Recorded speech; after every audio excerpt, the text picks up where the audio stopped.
ஆனால் நீங்கள் 1000 ரூபாய் மாதம் கொடுத்துட்டு அந்த குடும்பத்துக்கு நீங்கள் 5000 ரூபாய் செலவு வைக்கிறீங்களே.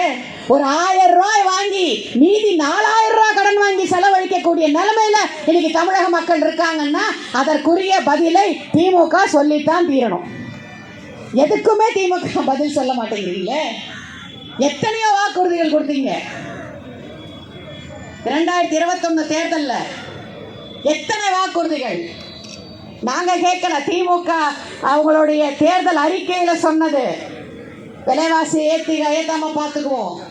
இதே மின்கட்டண உயர்வு எடப்பாடி ஆட்சியில் வந்தப்போ இதே மாண்புமிகு முதலமைச்சர் ஆர்ப்பாட்டம் நடத்தினாரா இல்லையா? கருப்பு சட்டை போட்டுட்டு அவங்க வீட்டு வாசல்ல கருப்பு கொடி பிடிச்சு நின்றுட்டு ஆர்ப்பாட்டம் பண்ணாங்களா இல்லையா? அப்போ ஒரு நிலைமை, இப்போ ஒரு நிலைமை. அதே மின்கட்டணம் இன்னைக்கு ஏறும்போது மக்கள் பாதிக்கப்பட மாட்டாங்கன்னு சொல்வது எந்த வகையில நியாயம்?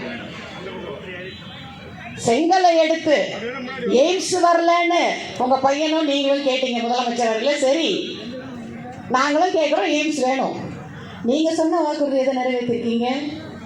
எங்கள் இதே அம்மா சந்தோஷமா வாழ்ந்தாங்களே கொடநாடு, நீங்க தான் சொன்னீங்க, நாங்க கேட்கல.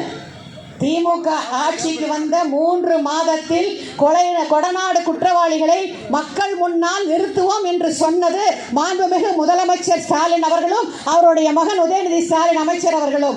3 வருஷம் தாண்டிட்டோமே. தமிழக போலீஸால இன்னுமா கண்டுபிடிக்க முடியல? தமிழக போலீஸுக்கு உலகத்திலே பெருமை உண்டு, அது அம்மா இருக்கும் போது. சுவிட்சர்லாந்து போலீஸ்க்கு இணையா பேசப்படுறது தமிழக காவல்துறை. எல்லா பத்திரிகையிலும் உங்க சன் டிவியில திருவேங்கட ராஜா என்பவர் சயாண்டம் எடுத்த பேட்டி கொடநாடை பத்தி இருக்கா இல்லையா?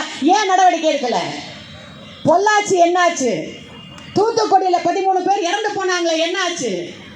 உங்ககிட்ட அறிக்கை கொடுத்து கூட ஏன் நடவடிக்கை எடுக்கல? என்ன அண்டர்ஸ்டாண்டிங்ல போயிட்டு இருக்கீங்க? நாளைக்கு எடப்பாடி வேற ஆர்ப்பாட்டங்கிறார். நாங்கள் சினிமாவில் தான் நடிக்கிறோம் எடப்பாடியார் அவர்களே, நீங்கள் வாழ்க்கையிலேயே நடிச்சுட்டு இருக்கீங்களே.